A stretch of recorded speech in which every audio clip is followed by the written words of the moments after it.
Assalamu alaikum warahmatullahi wabarakatuh. Hope you're doing well. We are continuing our reading of the biography of Uthman ibn Affan. We are in chapter 12 dealing with Uthman's conquest in Syria. Let's begin. Bismillah ar-Rahman ar-Rahim. The conquest of Habib ibn Maslama al-Fihri. It has been mentioned that the Byzantines assembled a mighty army to fight the Muslims in Syria at the beginning of Uthman's caliphate. Consequently, Uthman wrote to al-Walid ibn Uqba in Kufa, requesting that he come to the aid of his brothers in Syria. So, al-Walid ibn Uqba in Kufa. Al-Walid sent 8,000 men, led by Salman ibn Rabi'a al-Bahili. Then, in the land of the Byzantines, the Muslims got the upper hand and took prisoners and spoils. However, the alliance of the Byzantines and the Turks gathered again to fight the Muslims, who had invaded Armenia from Syria under the command of Habib ibn Maslama, who was a clever strategist. So we have the Turks, Armenia. He decided to raid the camp of the enemy leader al-Muryan. His wife, Abdullah bint Yazid al-Kalbiya, heard him mention that and asked, "So where will you head?" He replied, "Al-Muryan's tent or paradise." He raided and overcame them. But when he arrived at the tent of al-Muryan, he found that his wife had preceded him and already killed him. What? Habib continued his ongoing jihad and victories in the lands of Armenia and Azerbaijan, conquering them either by making treaties or by force. Okay, so we have under the command of Habib ibn Maslama. So, Armenian city, from Syria. Okay, so Habib moves on to the lands of Armenia and Azerbaijan. I've seen some cooking videos. There's this channel called Country Life Vlog. She is a Muslim, from my understanding, because she wears hijab, and they're from Azerbaijan. And I was like surprised, oh wow, so there's Muslims over there till today. Habib ibn Maslama al-Fihri was among the distinguished commanders fighting the Byzantines in Armenia. He destroyed complete armies and conquered numerous fortresses and towns. He fought in the Byzantine lands by the borders of Iraq, where he conquered many fortresses such as Shamashat and Malatya. Okay, so these are the fortresses he conquered. In 25 AH, Muawiyah marched to Byzantium. When he got to Amorium, he found that the fortress between Antakya and Tarsus were empty. So he stationed there a large army of soldiers from Syria and Iraq. In the following summer, his commander Qais ibn al-Hur al-Absi continued the expedition. So Muawiyah, 25 AH. When he was finished, he destroyed some of the fortresses near Antioch to prevent the Byzantines from using them. What I really like about this time period is just how fortresses played this huge key role. The first to allow naval campaigns, Uthman ibn Affan. When Muawiyah ibn Abi Sufyan was the ruler of Syria, he used to insist that Umar let him battle by sea. He would inform him that Byzantium was so close to Homs that the people of a village there could hear the barking of their dogs and the crowing of their roosters. Umar wrote to Ibn al-As requesting, "Describe the sea and the one who embarks on it, for I am tempted to embark it." Amr wrote back, "Indeed, I have seen a small creation enter a mighty one. When it is still, it scares you, and when it moves, it makes you lose your mind. It cannot be trusted, and excludes uncertainty. It's like a worm in a piece of wood. If it turns, it drowns. and if it is saved, it is frightened and dazzled. Okay, so when it says here, it cannot be trusted, the sea can't be trusted, we might overlook that because of how many of us maybe don't travel by sea, and we're not the ones like these cruise ships that we've invented. They're so large that you think they're unsinkable, but you look at the Titanic, you look at the Ocean Gate exploration fiasco where it imploded, the Titan, it imploded. So if you're on a little kayak and it's like, whoa, you're just going around, man, that the ocean is something that cannot really be mastered.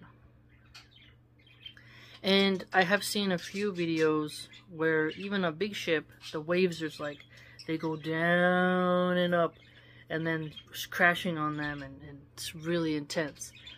If you look at how the people who go king crab fishing, there's a show called Deadliest Catch. I haven't watched it in years, but just to show you how much the sea just batters you, you begin to see why some people were very wary of it. And you know, this long ago, it's not like today we're like, Coast Guard, come save me, my radio. And then they come and they're like, we're here. It's much different back then. Yeah, and if you get, you know, capsized, you're in that freezing water, sharks and all that. Upon reading this, Umar ibn al-Khattab wrote to Muawiyah, "Know by him who sent Muhammad, peace be upon him, with the truth, I will never make a Muslim go there. For by Allah, one Muslim means more to me than everything the Byzantines possess." Look at that. So he cared about the Muslims a lot.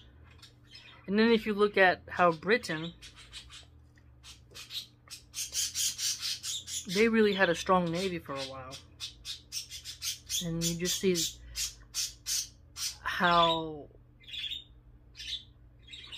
seafaring people really had a knack. Each group kind of has their perfect stratagem for war. Genghis Khan had his cavalry. You know that some people have excellent infantry, like the Romans with their formations.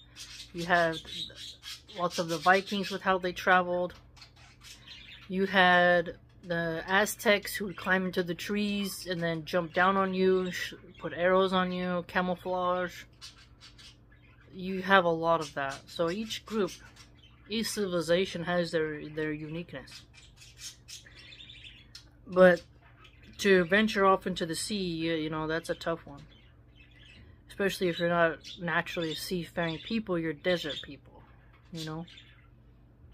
However, Muawiyah was still thinking about it, for he had seen Byzantium and harbored an earnest desire to conquer it. When Uthman became the Caliph, Muawiyah raised the issue again. Seeking his permission, Uthman replied, "I witnessed Umar's reply to you. May Allah have mercy on him when you asked him to let you campaign by, by the sea." In spite of this, Muawiyah wrote to him once more, imagining the sailing to Cyprus was an easy task. Uthman replied, "If you are ready to take your wife with you, feel free to go, but if not, my answer is no." Stipulating yet another condition, he said, "Do not pick and choose your men or draw lots among them. Let them choose, and whoever decides to join you, take him with you and help him." MashaAllah, look at that. Take your wife with you. That's clever. Because it's like, hey, if you wouldn't take your wife, why are you going to take the believers? You know, if you know it's that dangerous. But again, you wouldn't take your wife on a military campaign. But I get their superstition, you know. Having read this, Muawiyah prepared to sail to Cyprus. He wrote to his men on the coast, instructing them to fix the ships and bring to his men on the coast. Oh, whoops. I read the same line twice, my bad. To fix the ships and bring them close to the fortress of Acre. So the fortress of Acre, which he had renovated. From there, the Muslims would sail to Cyprus. So Muawiyah seems here to be wanting to expand. So let's write Muawiyah Navy. sea exploration. Okay, and then to Cyprus. The expedition to Cyprus. Muawiyah prepared enough ships to carry the army and set sail from the port of Acre. The ships were many, and on one of them was his wife, Fakhita bint Kardha. Okay, so he did end up bringing his wife. Okay, we just learned Muawiyah's wife's name. So it's, so let's spell Muawiyah's name, M-U-A-W-I-Y-A-H,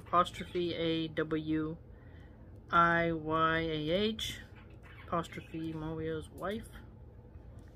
Okay, F-A-K-H-I-T-A-H,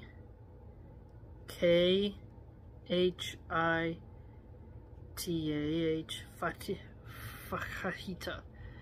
Okay, even though Muawiyah did not force anyone to come along, a large number of Muslims accompanied him in the end. Well, that's pretty cool.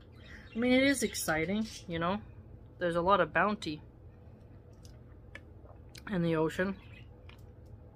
This indicates that this worldly life and all that is in it meant very little to the Muslims, even though its doors had opened wide for them, and they were fully enjoying its pleasures.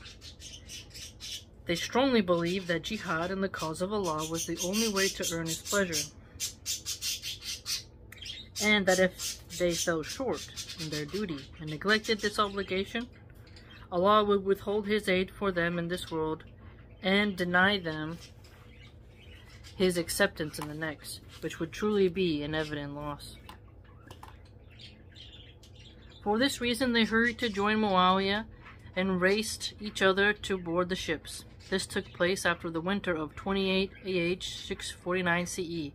I wonder if George R.R. Martin, the writer for the Game of Thrones, kind of read something similar to this, because he made the Dothraki afraid of going on the sea because they were like horse raisers. So I don't know, maybe he did get some of his examples from history, he said. Muawiyah gathered with his companions, among whom were Abu Ayyub Khalid ibn Zayd al-Ansari, Abu ad-Darda, Abu Dar al-Ghifari, Ubadah ibn as-Sami, Wathila ibn al-Aska, Abdullah ibn Bashir al-Mazini, Shaddad ibn Aus ibn Thabit, al-Miqdad ibn al-Aswad, Kab al-Habr ibn Mati, and Jubair ibn Nufair al-Hadrami. Okay, wow. I recognize Abu ad-Darda, Abu Dar. Those ones really stick out. So we got companion names. Okay. After mutual consultation, they sent a message to the people of Cyprus, informing them that they had not arrived to take over their island, and that they only wanted to invite them to Islam and secure the borders of the Islamic State.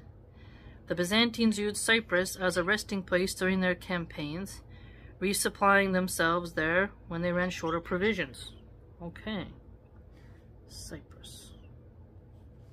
As a result, it posed a threat to the cities of Syria, which were basically at its mercy. If the Muslims remained in doubt about the cooperation of this island, it would be a thorn in their side and threat to their borders. The inhabitants of Cyprus, however, did not submit to them. They had no desire to allow them to enter their lands. They fortified themselves into the capital and refused to come out to face the Muslims. They waited for the Byzantine backup to arrive and counter the Muslim attack. Wow. It would be really cool if someone could make like a tour. We could go and see all these historic places. Surrender and offer of peace.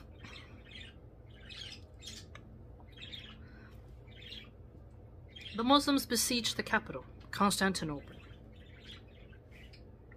After only a few hours, the peoples requested a peace treaty. The Muslims readily accepted this, and both sides set out their conditions. The people of Cyprus stipulated that the Muslims must not ask them to interfere with the Byzantine affairs, as they were not powerful enough to fight them. The conditions of the Muslims were as follows. Okay, let's see. 1. The Muslims will not defend the island if somebody attacks it. 2. The residents of Cyprus must inform them of the movements of their Byzantine army. 3. They must pay the Muslims 7,200 dinars annually. Okay, so it's like a tribute. They must help the Muslims reach their enemy. 5. They must not help the Byzantines to invade Muslim lands and must not reveal their secrets to them. Man, Cyprus seems to be caught in the middle. With the peace treaty concluded, the Muslims returned to Syria. It was not evident that they were fully able to engage in naval warfare. Furthermore, the campaign provided them with useful experience in handling battles like these against the enemy, who was looking for the right time to attack either Syria or Alexandria, Egypt. Cyprus breaks the treaty. In 32 AH, the residents of Cyprus relented under severe Byzantine pressure and were forced to give them ships, which they used to invade Muslim lands. This meant that they had broken a condition of the treaty. So the Byzantines were like, hey, you better give us ships. Man, like I said, caught in the middle. When Muawiyah heard of this treachery, he decided to take control of the island and place it under Muslim rule. Okay, so Muawiyah takes control over Cyprus. And then right here, peace treaty terms. Very important to annotate different parts of the book for when you want to flip to it later. The Muslims carried out a violent attack, killing and imprisoning people and looting property. This was done by the army of Muawiyah from the one side of the army of Abdullah ibn Sa'd from another. Okay, so we have Abdullah ibn Sa'd is there, and then Muawiyah is there. So we've got two-pronged attack. They killed many men, took multiple captives, and collected a large amount of spoils. Under the pressure of the Muslim forces, the ruler of Cyprus had no choice but to surrender to the conquerors and ask them to make peace with them. Thus, Muawiyah agreed on their terms of the first treaty. Wow. Wouldn't want to be the ruler of Cyprus, I'll tell you that. Muawiyah was afraid to leave them without an army this time. Consequently, he sent them an army of 12,000 and moved a group of men there. He had a mosque constructed on the island. Oh, so Muawiyah built a mosque. I wonder if it's still there today. And he fixed a salary for the soldiers. The situation remained like this, and the island became peaceful. The Muslims were saved from any surprise attacks of the Byzantines. It had become clear that the people of Cyprus had no military power, and were always subdued by anyone who invaded their lands. That's what I was just thinking. Oh, man. That's what happens, you know. That's why, it would have been... I don't know the topography of that area, but it's like, look at how Puerto Rico is a territory of the United States. So it's part of a bigger empire that if you mess with it, you're going to be in some trouble. That's what that island should have done. You teeny tiny, you should be taken over by a bigger empire, I think. I mean, you got Cuba, right? But America and the Cubans, they should just, come be part of our territory. You're right by Florida anyways. The Muslims figured that the Byzantines would once again try to subjugate the people and use them for their benefit. Therefore, they saw it as their duty to protect the people of Cyprus from the Byzantine oppression, prevent them from being overpowered by them. So, Muawiyah leaves troops behind. Muawiyah leaves troops to maintain the new territory from being recaptured. Well, at least they learned from their first mistake, right? Because they left. They just had a piece of paper. The Byzantines were like, nope, not good enough. Now, you got some forces there. And the means to pay for the soldiers. Because who's going to fight for free? Nobody. Chapter 13. conquest on the Egyptian front, confronting the rebels in Alexandria. The losses of Alexandria weighed very heavily on the Byzantines, and they kept looking for opportunities to reconquer it. They traveled there and incited the resident Byzantines to rebel against the Muslims.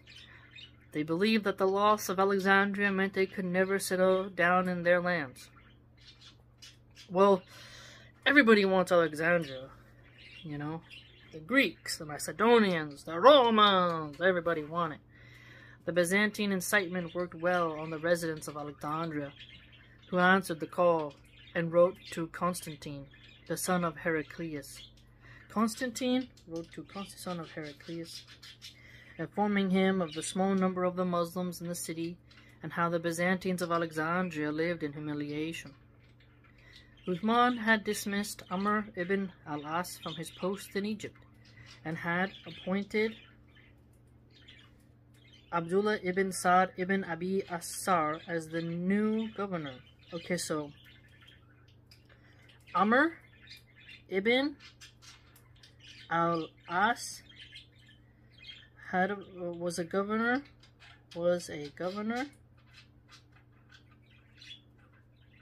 of Alexandria, and then the new one is Abdullah ibn Sa'd ibn Abi Assar. At that time, the eunuch commander of the Byzantine forces, Manuel, he was a eunuch. He was a eunuch. Manuel, that sounds like a Spanish name, arrived in Egypt intending to reclaim the name Manuel goes that far back. Wow. The land from the Muslims. So Manuel, the eunuch commander, he had with him a huge army of 300 ships, packed with all the weapons and equipment that the troops could ever need. When the people of Egypt found out that the Byzantine forces had arrived in Alexandria, they wrote to Uthman. They beseeched him to reinstate Amr ibn al-As to his previous position, so he could confront the invaders, for he knew better how to fight them, and he had their respect. Consequently, the Caliph reinstated Amr ibn al-As as the ruler of Egypt. Oh, so he's like, hey, you got dismissed, now you come back. After robbing and laying waste to Alexandria, Manuel and his army wreaked havoc in the surrounding villages. Wow. I never heard of the eunuch Manuel. Amr ibn al-As did not stop them because he wanted the Egyptians to witness the great difference between the Muslims and the Byzantine rulers. He also wanted to fill their hearts with hatred and rancor for the Byzantines, leaving no room whatsoever for love or compassion. Smart. Very smart. Tough decision, because you're like, so help us. Muslims, want the Muslims help. Then they see, like, the Byzantines will do this to you, you know, what are they going to do later? Manuel left Alexandria with his army and headed towards Lower Egypt.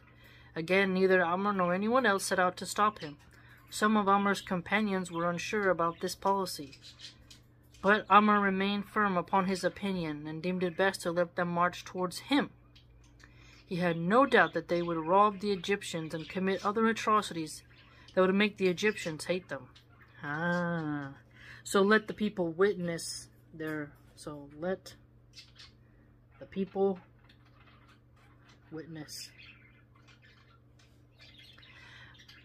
Amr's assumption was right. The Byzantines got carried away in their corruption, robbing and looting, which in turn caused an outcry among the Egyptians. They began looking for someone to help them get rid of this mischievous army.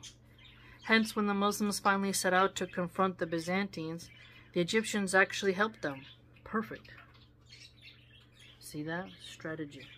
This was what Amr had meant when he said, let them march towards me, for they will afflict what they pass, whereupon they will humiliate each other. That's brilliant. So they will afflict what they pass. So they're not just going to pass smoothly, they're going to cause trouble, really turning the hearts of people against them. Smart. When Manuel reached Nukyus, Amr got ready to face him. He prepared his troops and set out towards this vicious enemy. The two armies met at the fortress of Nukyus by the shore of the Nile and clashed in a fierce battle. Both parties remained firm, which increased the intensity even more. Amr the commander let himself loose on the enemy lines and dashed with his horse in their midst, brandishing his sword, cutting the hands of men and the necks of heroes. So Amr, he actually fought. So Amr ibn al-As, he was a governor, so actually fought. It's not like today, you know. A lot of mayors, they have private security. They won't even walk amongst the people they rule. You know, they despise the people they rule. Just give me your tax dollars. I'll send you off to, you know, this or that. But I'm not risking nothing. When his horse was hit by an arrow, he continued on foot and joined the rows of the foot soldiers. Upon seeing this, the Muslims threw themselves into the battle and fought bravely without fearing the clashing of swords. Horse goes down, join the ranks of infantry. In the face of such an attack, the Byzantine determination weakened, and their force declined until they were forced to flee from the battlefield. They fled to Alexandria in the hopes of finding protection within its fortresses and escaping behind its walls. Upon seeing the flight of the Byzantines, the Egyptians began rebuilding the roads that the enemy had ruined. They also repaired the destroyed bridges. They were clearly delighted by the victory of the Muslims because the enemy had robbed them and committed various atrocities. They also replenished their weapons and supplies.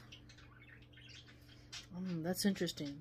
So, the people's hearts are going to turn against you if you destroy their livelihood. So how can you rule over a people by destroying everything? Then they'll reach out for somebody who will protect them from having their livelihoods destroyed, from destroying their communities.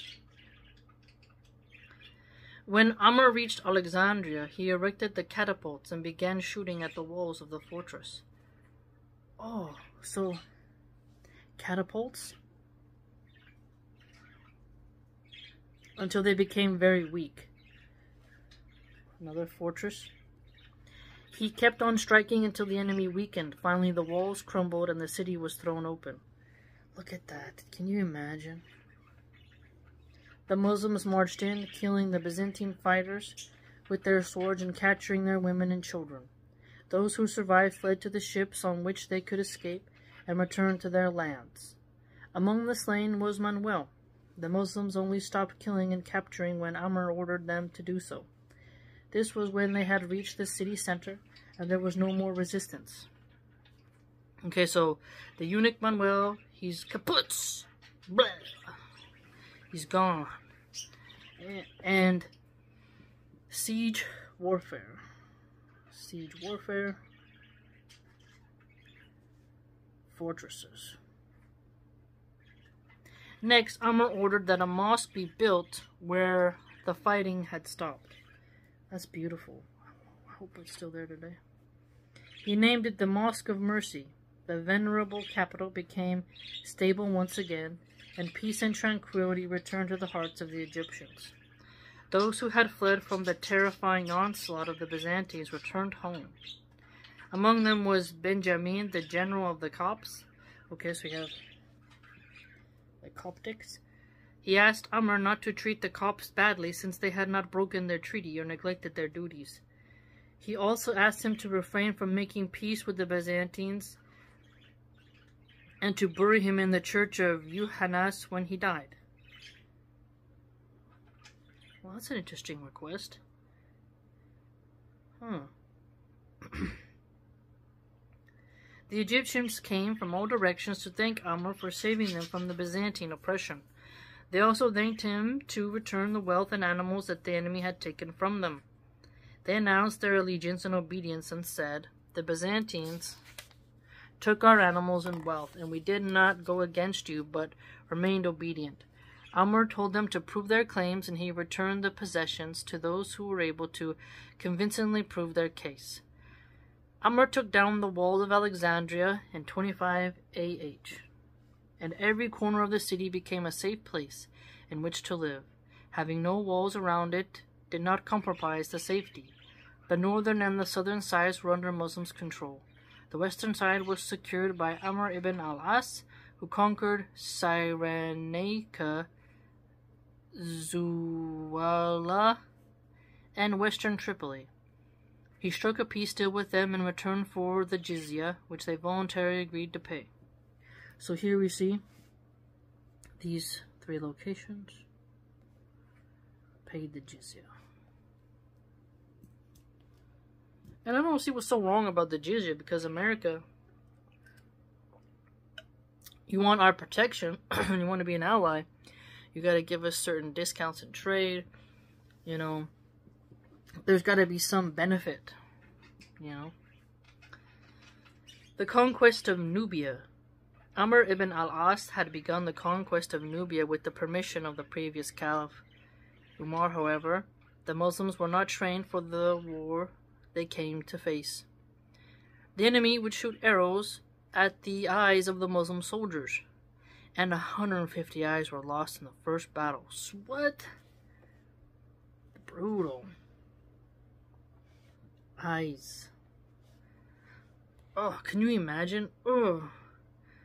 Even though the army was willing to accept a treaty, Amr ibn al-As did not sign one in hopes of getting a better deal. When Ibn Sa'd became the governor of Egypt, so Ibn Sa'd,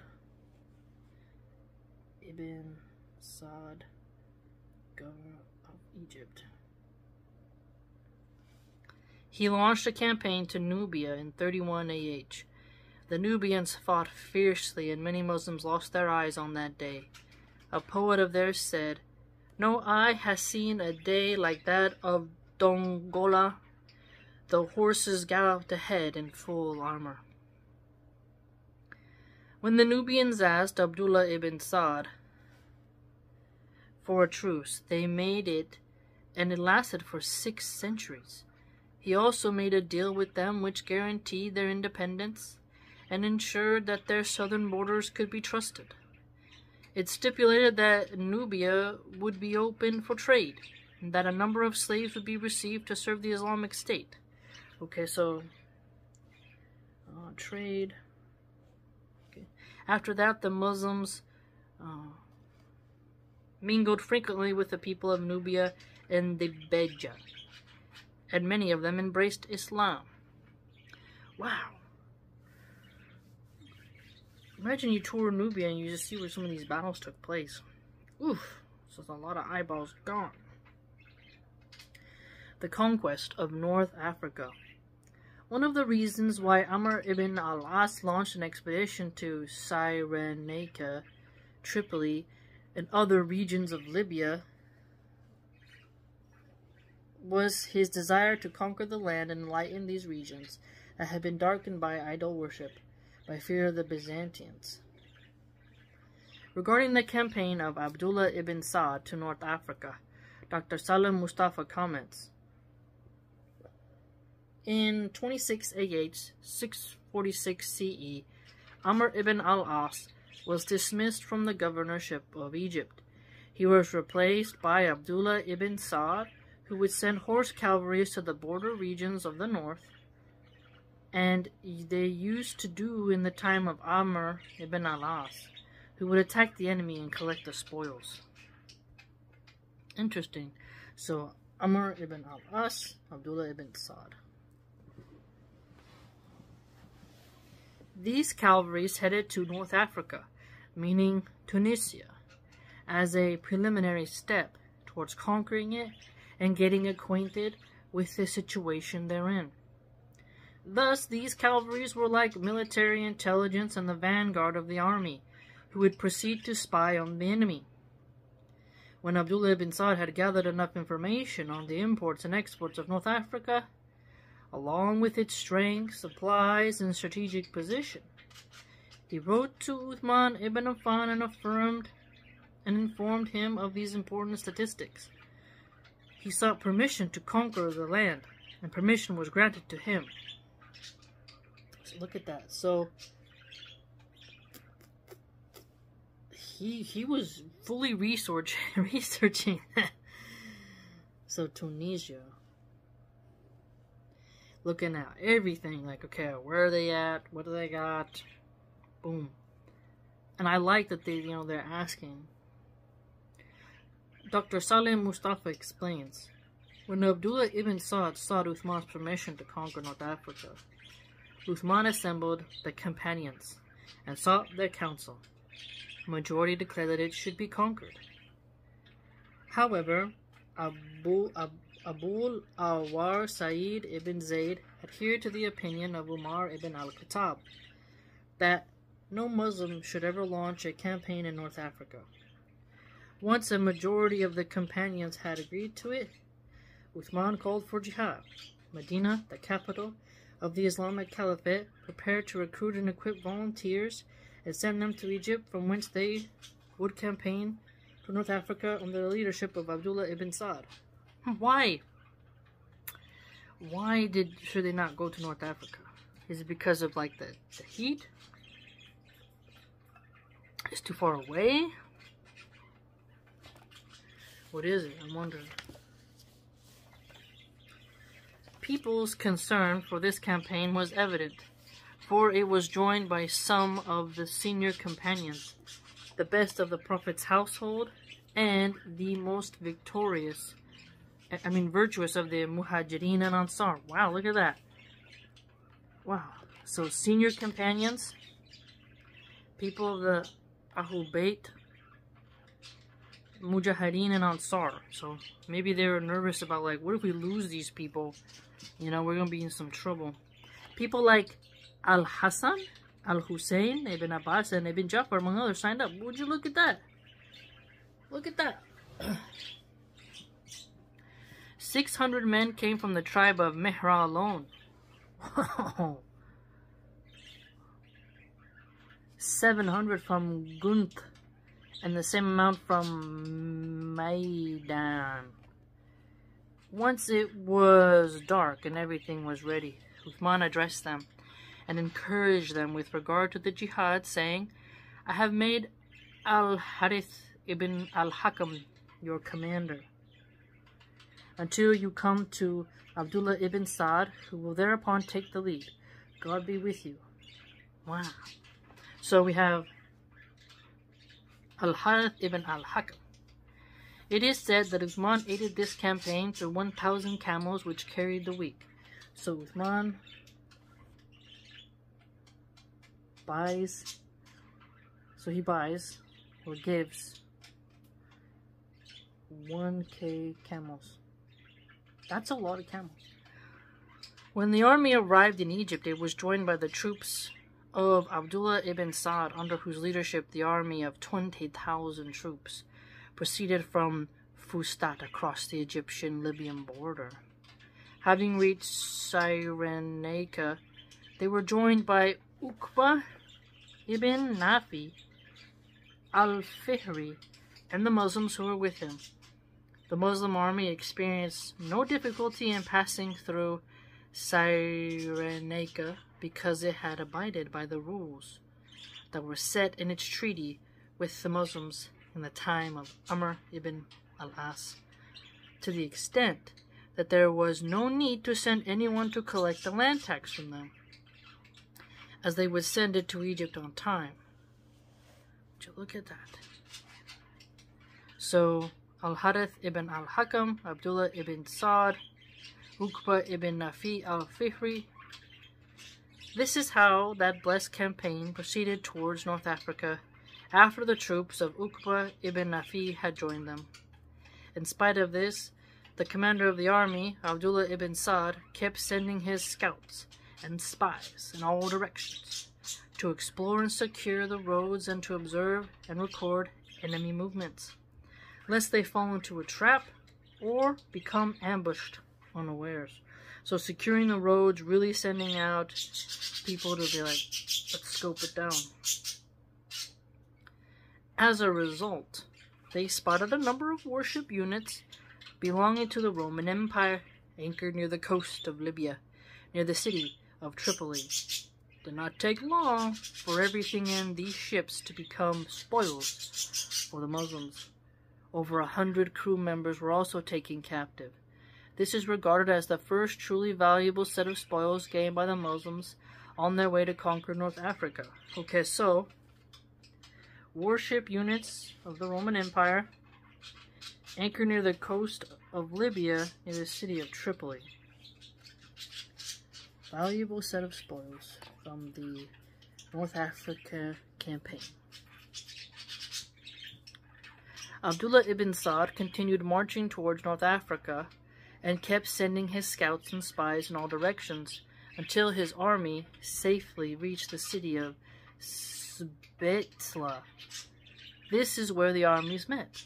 The Muslims' army led by Abdullah ibn Sa'd and the army of Jurjir, the ruler of North Africa. Okay. We got Jurjer,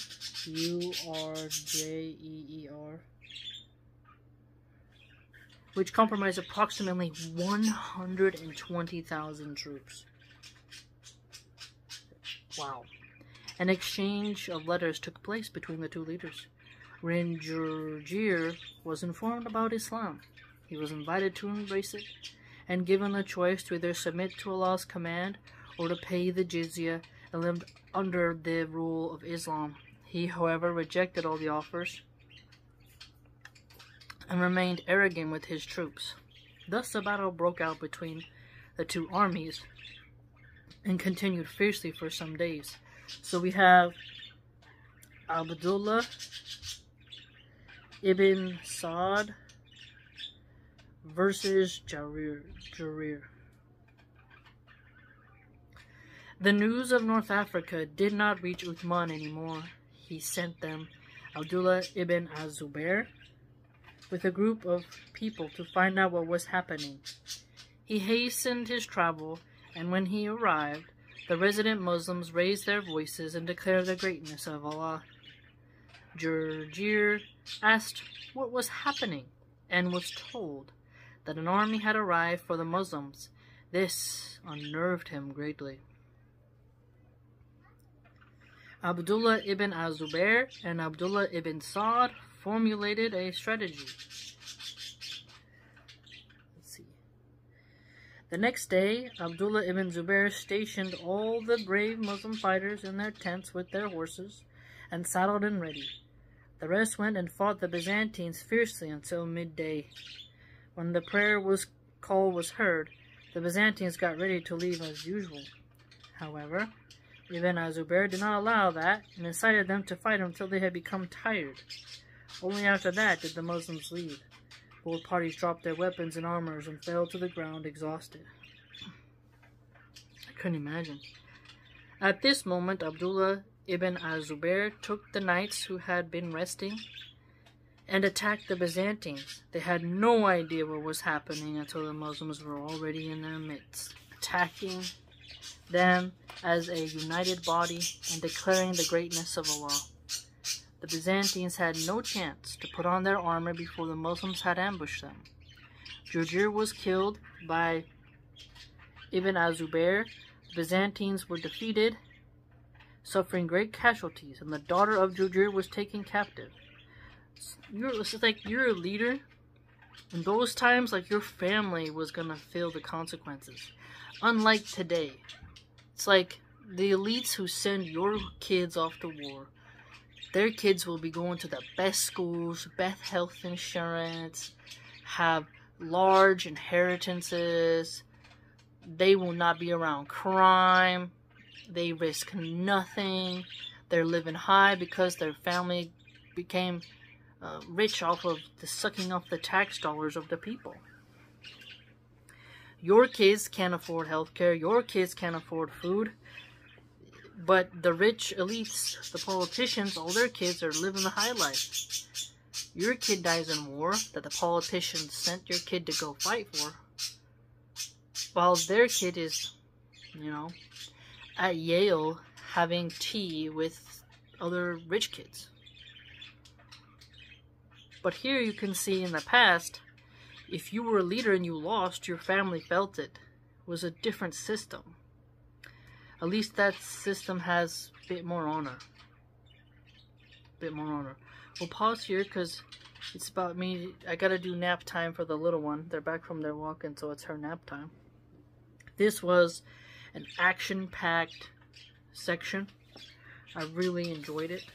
We learned quite a lot, lots of names, and the Nubia account where 150 eyes were lost was quite intense. Military history is just quite amazing. And also, the trooper, like Amar's assumption that when he said, "Let them march towards me, for they will afflict what they pass." That is a smart way of looking at it. I hope you enjoyed, and please like, comment, subscribe, and share. And if you'd like to join my blog to support the channel and see other things that I talk about, you can do so by going to www.subscribestar.com/MilahanArchive. Hope to see you there. Take care.